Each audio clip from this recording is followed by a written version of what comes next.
Assalamualaikum Ustaz. Waalaikumsalam warahmatullahi wabarakatuh. Gimana caranya agar hidup kita tenang? Ya, tenangkan. Gimana caranya agar hidup kita tenang? Tenangkan. Anda kenapa sampai nggak tenang? Nggak tenang itu kan perkaranya bisa karena berbuat maksiat. Ya, orang berbuat maksiat, berbuat salah itu pasti nggak tenang. Atau karena, mohon maaf ya, terlalu banyak terbawa oleh urusan dunia, sehingga kehidupannya dipaksa untuk mengerjakan berbagai aktivitas duniawi yang membuat dia terasa lebih sibuk, capek, lelah, sehingga tidak mendapatkan ketenangan yang dimaksudkan. Jadi kalau terlalu banyak ngejar dunia atau juga berbuat maksiat, maksiat dengan ngejar dunia itu berbeda. Ya, kalau maksiat itu sudah otomatis menyalahi ketentuan Allah. Nggak boleh mencuri, nggak boleh korupsi, nggak boleh berbohong. Makanya ketika melakukan, hatinya menolak. Karena di antara makna fitrah itu dan fungsinya adalah cenderung kepada kebaikan. Jadi ada fitrah dalam jiwa kita, di kolbu kita, itu disebut dengan fitrah takwa namanya. Ya, Quran surah 91 Asy-Syams ayat 7-10, wa nafsin wa ma sawwaha fa'alhamaha fujuraha wa taqwaha. Nah, jiwa takwa ini yang mendorong kita selalu pada kebaikan. Ya, kejujuran, kesabaran, kemuliaan, dan menolak keburukan-keburukan. Karena itu kalau ada seseorang itu berkata yang tidak benar, dia berdusta, hati kecilnya pasti menolak. Itu nggak benar. Ya. Ada orang mau mencuri, misalnya kan, atau korupsi, misalnya, itu terfikir berbuat yang nggak bagus, hatinya pasti menolak. Ada gejolak dalam dirinya. Nah, itu yang membuat dirinya nggak tenang. Nah, yang kedua, bukan maksiat, tapi terlalu banyak mengejar dunia, sehingga lupa dengan urusan akhirat, lupa dengan ibadah. Ya, dia bekerja formal, benar, dia nggak menyalahi aturan, dia nggak korupsi, tapi dia berangkat dari gelap, pulang gelap lagi, menempuh perjalanan, kerja lagi, kena kemacetan. Nah, itu potensial akumulasi ini menimbulkan kepenatan, kegelisahan, capek, lelah, sehingga muncul pencarian. Nah, itulah dunia. Walaupun saat dia mengerjakan itu, dia mengerjakan tidak dalam konteks bermaksiat, tapi karena terlampau lelah mengerjakan itu dan penat, nah, rohnya kan menuntut. Di tubuh kita kan ada 3 bagian. Ya, ada fisik di bagian luar, kemudian ada akal, ya, di pikiran, yang ketiga itu ada hati, ada jiwa spiritual. Masing-masing harus mendapatkan porsinya. Ya, ini kalau bagian tubuh luarnya aja yang makan, fisiknya yang makan, mengonsumsi, tidur, istirahat. Ya, kemudian akalnya nggak pernah dipakai, nggak pernah belajar, nggak pernah baca, nggak pernah apa. Ini akalnya juga bisa protes, tumpul, nggak nyaman. Ya, sebaliknya juga, kalau dia misalnya ya makan, minum, kerja, aktivitas, olahraga, akalnya dipakai, dia baca dan sebagainya, tapi rohnya nggak pernah diberikan porsinya. Dia nggak pernah ibadah, nggak pernah sholat, nggak pernah baca Quran dan sebagainya. Maka ini yang generator kehidupannya, ini sumber ketenangannya, maka tetap akan gelisah. Karena itu ditemukan betapa orang pintar, ya kan, kerja keras dan sebagainya, tapi ya rohnya nggak terisi, banyak yang bunuh diri. Ya, di Jepang terjadi, itu kan. Atau bahkan setidaknya ada orang-orang kaya yang sudah hebat, pinter-pinter, ya di akhir hidupnya apa yang dia kerjakan? Ya cuma datang terapi, nanam kangkung, nanam cabai gitu kan, datangnya ini untuk mencari ketenangan karena rohnya nggak terisi. Maka Islam, alhamdulillah, ya agama yang sangat komplit, memberikan pencerahan sekaligus arahan dan pedoman dalam berkehidupan. Fisiknya dituntun, pikirannya juga dimotivasi untuk terus ditingkatkan, pintar sampai ke level yang tertinggi, dan rohnya diberikan porsinya untuk menunaikan ibadah sehingga mendapatkan asupan-asupan menu bagi rohnya. Makanya di kita kan ada sholat, ada puasa, gitu kan? Nah, kemudian ada baca Quran, itu untuk kebutuhan rohiyah kita, untuk memberikan ketenangan. Lalu fisik dipandu, bagaimana cara makan, bagaimana cara beraktivitas, dari mulai bangun tidur sampai tidur lagi kan diatur. Ya, lalu pikiran turun ayat-ayat untuk menjadikan pikiran itu terlatih kuat, kan, bahkan sampai ke level yang tinggi, jenius dan sebagainya. Turun ayat tentang Iqra, banyak baca, turun ayat tentang tadabbur, afala yanzuruna ilal ibili kaifa khuliqat afala yatadabbaruna al-Qur'an, turun ayat tentang riset, inna fi khalqis samawati wal ardi wa ikhtilafil laili wan nahari la ayatil liulil albab, kan, dan seterusnya. Itu supaya semua terstimulus. Nah, jadi kalau ingin tenang, bagaimana cara hidupnya tenang? Seimbangkan 3 bagian tadi. Jadi pikiran kita dilatih supaya kuat, ya, supaya tajam dalam berpikir dan mengarahkan bagian tubuh kita untuk bertindak secara benar. Tubuh ini dilatih ya dengan berolahraga, makan yang benar. Ayat-ayatnya banyak sekali. Ya ayyuhannasu kulu mimma fil ardi halalan thayyibah. Hai orang-orang, hai manusia semuanya, hai orang-orang, hai manusia, silahkan engkau makan sesuai dengan porsi kebutuhan dari yang halal, sumber yang halal, cari yang menyehatkan. Itu di Al-Baqarah 168. Nah, kalau sudah sehat, tubuhnya sehat, dipakai aktivitas, olahraga. Kan banyak hadis-hadis tentang olahraga itu. Alimu auladakum bisibahati warnimaya, kata Nabi, ajarkan anak-anakmu olahraga berenang, atau dengan melentar, atau dengan memanah, atau dengan berkuda. Itu contoh-contoh yang real di era Nabi, yang kiranya bisa menyehatkan. Atau kita riset misalnya olahraga apa yang kira-kira menyehatkan, ya, yang senafas dengan tadi jenisnya. Jenisnya bisa berbeda setiap zamannya. Zaman Nabi nggak ditemukan misalnya olahraga futsal, basket, misalkan bola, apalagi jenis-jenis yang sekarang ada banyak atletik dan sebagainya. Tapi kan kita bisa meriset. Oh, ini renang ini apa saja nih manfaat-manfaatnya? Apa nanti olahraga sejenis yang kira-kira yang sama yang bisa dipraktekkan kekinian, atau olahraga yang berbeda tapi manfaatnya sama, melatih otot ini, menyehatkan yang ini, silahkan, walaupun jenisnya nggak sama di era Nabi. Era Nabi misalnya dengan memanah, era sekarang misalnya dengan olahraga menembak gitu kan, sah-sah saja, silahkan. Yang penting konsentrasinya sama walaupun dengan alat atau perangkat yang berbeda. Ya, nanti kalau ingin dilatih lagi dengan panahan ya nggak ada masalah. Jangan disimpulkan begini, kalau kalau panahan sunnah, kalau menembak misalnya bid'ah, nah itu sempit dalam berfikirnya. Ya, dan Nabi pun kan visioner. Di zaman Nabi mengatakan, ajarkan anak-anakmu berenang. Berenang di mana? Di padang pasir. Ya kan? Kan tidak mudah mendapatkan tempat renang, ya kan? Nah, tapi kita tarik ke sekarang kan itu visi yang panjang. Kalau di riset, di berenang ini adalah olahraga yang menyehatkan otot ini, otot itu, untuk cedera, untuk saraf kejepit, untuk macam-macam misalnya. Nah, itu sesuatu yang bisa kita riset, lalu kita bisa keluarkan jenis-jenis baru yang mengambil dari manfaat itu. Itulah riset. Nah, terkait dengan ketenangan ini, apa amalan pokoknya? Karena ketenangan bagian dari pikiran yang disupport oleh keadaan jiwa. Jadi intinya di kolbu. Ketenangan itu intinya di kolbu. Jadi kalau kolbunya nggak tenang, hatinya nggak nyaman, hatinya nggak tenang, itu kebawa ke pikiran. Makanya orang-orang yang kena penyakit hati, sekalipun dia sehat tubuhnya, ya, jenius otaknya, tapi kena penyakit hati.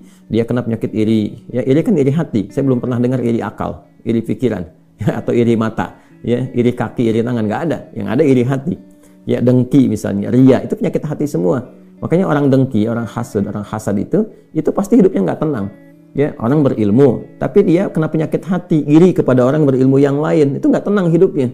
Ya kan? Orang kaya, tapi dia pendengki, kaya terhadap dirinya sendiri, ya, dan dia dengki dengan kekayaan orang lain, itu gak akan tenang. Dia terus pikirin bagaimana melampaui orang itu, bagaimana supaya dia celaka dan sebagainya. Itu yang sangat berbahaya. Maka untuk menenangkan diri itu, amalan-amalannya tidak ada yang lain kecuali meningkatkan ibadah, meningkatkan amal soleh, meningkatkan ketaatan. Semua jenis amal soleh itu di Quran disebut dengan zikir. Disebut dengan apa? Zikir. Salat misalnya namanya zikir di Quran. Disebutkan dengan zikir. Quran surah ke-20 Taha di ayat ke-14. Innani anallahu la ilaha illa ana fa'budni wa aqimis salata li dzikri. Sayalah Allah, kata Allah, tidak ada Tuhan yang layak dipertuhankan dan disembah kecuali saya. Ya, kemudian kata Allah, fa'budni, maka setelah engkau bertuhan kepada saya, kata Allah, sembahlah saya. Nah, ini kalimat yang paling jelas sekali, nggak ada ambigu, terang, menyebabkan kita memahami bahwa ini kebenaran risalah Islam dari aspek ketuhanan. Ya, silakan kita komparasikan. Ya, saya sejauh ini saya mengkomparasikan, melihat, membandingkan, saya tidak menemukan kecuali di Islam yang di dalam kitab suci mengatakan langsung Tuhannya langsung, ya, yang berkata saya Allah, kata Allah itu kan, ya, tidak ada Tuhan selain saya. Itu tegas sekali. Ya, menyebutkan saya Allah, nggak ada Tuhan selain saya, sembah saya. Dan biasanya kalau ada kalimat atau informasi yang pede jelas disampaikan, itu menunjukkan kekuatan dan kebenaran. Karena Allah dengan sendirinya, dia kan meyakinkan, ya, kita semua dengan menegaskan sifatnya tegas, dan karena memang ketuhanan itu hanya dimiliki oleh Tuhan yang benar. Nah, karena Tuhan yang benar itu mengatakan sayalah Tuhan, dengan pede mengatakan sayalah Allah, ya, nggak ada Tuhan selain saya. Nggak mungkin ada klaim demikian kecuali dari yang memang benar, yang memang pede mengatakan itu, ya, karena benar, karena hak di situ. Ya, dan kemudian fa'budni, sembahlah saya. Ya, sembahlah saya. Dan kemudian dijelaskan menyembahnya bagaimana. Itulah indahnya dalam Islam. Tauhidnya diatur, ya, tentang Tuhannya. Dan kalau Anda misalnya begini, saya logikakan sederhana, ya. Orang-orang kan kalau nggak pakar, nggak punya kemampuan atau nggak sesuai dengan kualifikasi, nggak mungkin mengatakan itu kan. Ya, ada orang mengatakan misalnya saya adalah pesilat. Mana yang mau bertarung misalnya kan, atau beruji tanding dengan saya. Kalau dia bukan pesilat, nggak mungkin dia bisa mengatakan itu. Ternyata dia bukan pesilat misalnya kan, dia cuma pesilat lidah gitu kan, bukan pesilat tangguh, dan nggak mungkin dia mengatakan, pede mengatakan demikian. Ya, saya lah ahli kungfu misalnya kan, silahkan ada yang ingin tanding mengetes di kungfu. Kalau dia bukan ahli kungfu, nggak mungkin mengatakan demikian. Nah, ini Allah mengatakan dengan jelas, sayalah Allah, nggak ada Tuhan selain saya, sembah saya. Nah, bisa nggak ditemukan misalnya dimanapun tuh, termasuk di kitab-kitab yang disucikan, temukan. Ada nggak Tuhan yang mengatakan sayalah Tuhan, ya kan? Disebut namanya, sembah saya. Kalimat itu temukan. Ya, di Quran jelas. Kemudian fa'budni, sembah saya, wa aqimis shalah, dan tunaikan salat. Cara menyembah saya itu dengan menunaikan salat. Dan diatur. Ini indahnya dalam Islam tuh. Ya. Kemudian ditegaskan, saya Allah, saya Tuhan. Kemudian nggak ada Tuhan selain saya, kata Allah. Kemudian sembah saya. Cara menyembahnya pun diatur. Namanya salat. Cara mengerjakannya begini. Ya, lalu ditunjuk, diutuslah Nabi Muhammad SAW untuk mengajarkan dari awal sampai akhir, dari gerakan sampai bacaan, dari mulai hukumnya diajarkan. Ya, dari cara menghadap ke arah mana, kemudian bagaimana caranya, ya, dari mulai berwudunya bahkan sampai dengan selesainya. Ya, ini menunjukkan bahwa risalah agama ini benar. Nggak mungkin kan diada-adakan demikian. Gimana cara bisa merekayasa seperti itu terjadi? Nggak mungkin. Ya, ini dari awal sampai akhir dan nggak ada kreativitas di situ. Nggak ada kreativitas dan semua sama. Ya, orang Arab demikian, yang bukan Arab demikian. Ya, jadi nggak ada ceritanya misalnya di Arab pakai bahasa Arab, di Indonesia pakai bahasa Indonesia. Ya, di Indonesia, di Sumatera pakai bahasa Sumatera misalnya, di Jawa pakai bahasa Jawa. Tidak. Ya, Quran mau dimanapun pakai bahasa Arab. Salat dengan cara yang sama, menghadap ke tempat yang sama. Tapi terkait dengan pertanyaan ini, teruskan ayatnya. Wa aqimis salata lidzikri. Tunaikan salat kepadaku, kan, sebagai zikir. Jadi salat itu disebut dengan zikir. Berdoa juga zikir. Ya, doa juga zikir. Quran surah ke-7 ayat 205. Wadhkur rabbaka fi nafsika tadarruan wa khifatan wa dunal jahri minal qaul, dan berzikirlah, berdoalah maksudnya. Zikir ini doa. Ya, berdoalah, mohon dengan sepenuh jiwamu, dengan ketenangan, gitu kan, mintakan kepada Allah dengan penuh ketenangan. Dan mohon dengan kekhusyuan, mohon dengan penuh harap supaya dikabulkan. Nah, silakan cek, bukankah saat berdoa itu ada ketenangan? Anda punya masalah, alih-alih Anda curhat di media sosial, gitu kan? Nah, kemudian Anda arahkan untuk berdoa dengan cara yang benar. Anda ke kiblat, wudu, minta dengan khusyuk. Bukankah saat berdoa tenang? Ya kan? Bukankah saat sholat itu Anda lebih tenang? Ya kan? Bukankah saat Anda baca Quran lebih tenang? Nah, baca Quran itu disebut dengan zikir, karena Qurannya disebut zikir. Quran surah ke-15 ayat 9. Inna nahnu nazzalna dzikra wa inna lahu lahafidhun. Kami telah turunkan Al-Quran sebagai zikir. Nah, Anda itu kalau baca Quran kan lebih tenang. Apalagi kadang terjadi begini, sedang punya masalah, terus kita buka mushaf random, acak tuh dibuka begini, tiba-tiba ayatnya sesuai dengan masalah kita gitu. Nah, baru baca aja udah tenang keadaan jiwanya. Ya, udah menyebut nama Allah baru bismillahirrahmanirrahim, sudah tenang. Ya, Quran surah ke-8 ayat kedua, innamal mu'minuna alladzina idza dzukirallahu wajilat qulubuhum wa idza tuliyat 'alaihim ayatuhu zadatuhum imanan wa 'ala rabbihim yatawakkalun. Ciri orang beriman itu kalau disebutkan nama Allah ada getaran konfirmasi di jiwanya, dan kalau dibacakan kepada ayat-ayat Allah bertambah keimanan. Iman itu kan sumber ketenangan. Ya, makanya iman itu berasal dari kata al-aman. Ulaika lahumul amnu, kan? Ya, alladzina amanu wa lam yalbisu imanahum bidzulmin, ya ulaika lahumul amnu. Orang-orang yang beriman itu kata Al-Qur'an, dan kalau imannya benar, maka akan mendapatkan ketenangan dalam jiwanya. Nah, ini kalau dibacakan Quran ada ketenangan dalam diri kita. Kita dengar orang lain baca Quran aja udah tenang, apalagi kita baca sendiri, kan? Apalagi misalnya zikir. Ya, zikir. Pasca salat kita berzikir, kan, amalannya disebut zikir. Itu membuat kita tenang. Subhanallah, alhamdulillah, Allahumma antas salam, istighfar. Quran surah ke-4 An-Nisa ayat 103. Fa idza qadaytumus salata fadhkurullaha qiyaman wa qu'udan wa 'ala junubikum. Kalau Anda telah tuntas mengerjakan salat, maka berzikirlah. Ya, subhanallah, alhamdulillah, Allahu akbar, Allahumma antas salam. Ya, dari astagfirullah dulu awalnya, kan? Nah, itu membuat diri kita lebih tenang, lebih nyaman. Nah, itu semua amalan tadi disebut dengan zikir. Karena itu disimpulkanlah di Quran surah ke-13 Ar-Ra'du di ayat ke-28 ketika Allah berfirman, ala bi dzikrillahi tatma'innul qulub. Yakinkan pada dirimu. Ala itu harfu taukid, bukan hanya ikhbar. Huruf untuk menginformasikan sekaligus menguatkan informasi yang disampaikan. Saya tegaskannya, kata Allah, yakinkan pada dirimu dengan meningkatkan zikir kepada Allah, maka akan cenderung berdampak tenang kepada jiwa. Nah, jadi kalau Anda ingin tenang, saya ingin tenang, kita ingin tenang, gampangnya tingkatkan zikir.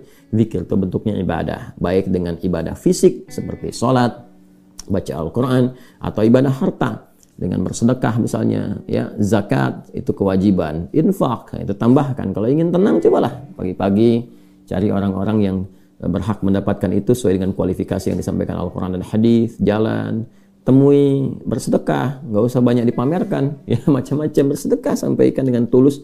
Nanti Anda akan mendengar orang itu berkata, terima kasih Pak, semoga Bapak disehatkan, keluarga juga dilancarkan rezekinya, dijaga oleh Allah kemuliaannya. Oh, itu mahal sekali. Padahal ini dikeluarkan mungkin 5.000, 10.000, tapi bagi orang-orang tertentu itu sangat berharga dan melahirkan doa yang dengan doa itu mengguncang aras dan memberikan ketenangan kepada jiwa. Kan? Wallahu ta'ala a'lam bis-shawab.